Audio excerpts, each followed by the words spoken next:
अगर आप भी चाहते हैं कि एसएस फिल्म्स मोतिहारी के ऑडियो वीडियो सबसे पहले आप तक पहुंचे, तो इस चैनल को सब्सक्राइब करें और साथ ही बेल आइकन को दबाना ना भूलें। माथे चुनर बानी बानी बानी बानी माथे चुनर नचो के सारी खनी माथे चुनर बानी बानी बानी प्रेम से बोलो दुर्गा भवानी की विकास सीतामढ़ी नचो के सारी खनी बेला स्टूडियो में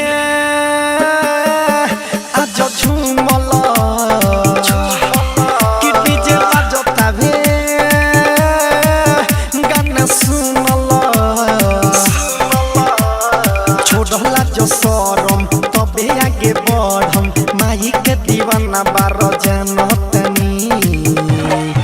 माथे चुनर बानी नचो खेसारी खानी माथे चुनर बानी नचो खेसारी खानी बेला स्टूडियो में आज झूमल कि डीजे बाजतावे गाना सुनल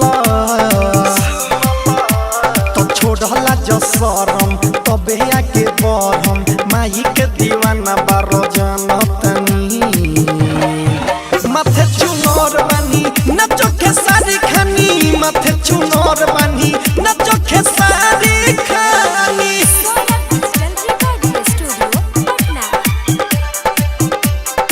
माथे चुनर बानी बानी बानी बानी माथे चुनर नचो खेसारी खानी माथे चुनर बानी बानी बानी प्रेम से बोलो पटना वाली पटन देवी की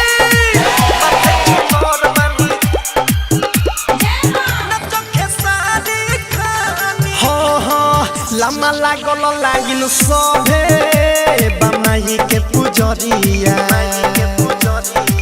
भक्ति के रंग में रंग जा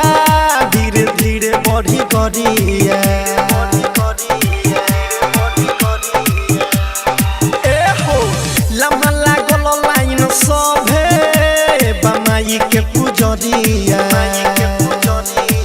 भक्ति के रंग में रंग जा धीरे धीरे बढ़ी करिया लड़न झगड़ समिति से डर जदि लागत पियास पिल पानी माथे चुनर बानी नचो खेसारी खानी माथे चुनर बानी नचो खेसारी खानी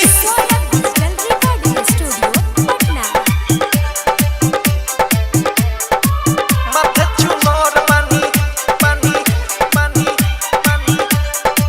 माथे चुनर नचो खेसारी खानी माथे चुनर बानी बानी बानी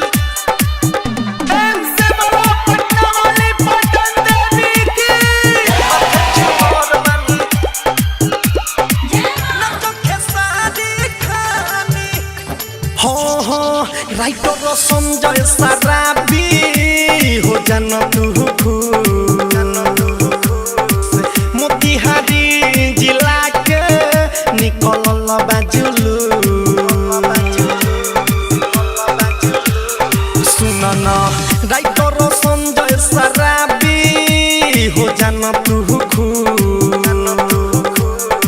मोतिहारी जिला के निकलल बाजुलू सौरभे सवरिया रतन रतन सय आगे आगे बढ़ता रे झंडा तानी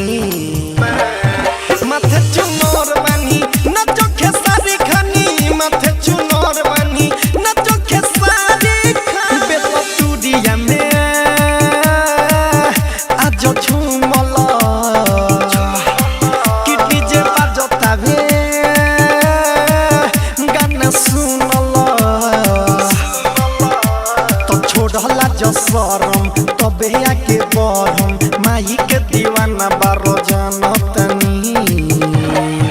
माथे चुनर बानी नचो खेसारी खानी माथे चुनर बानी नचो खेसारी खानी।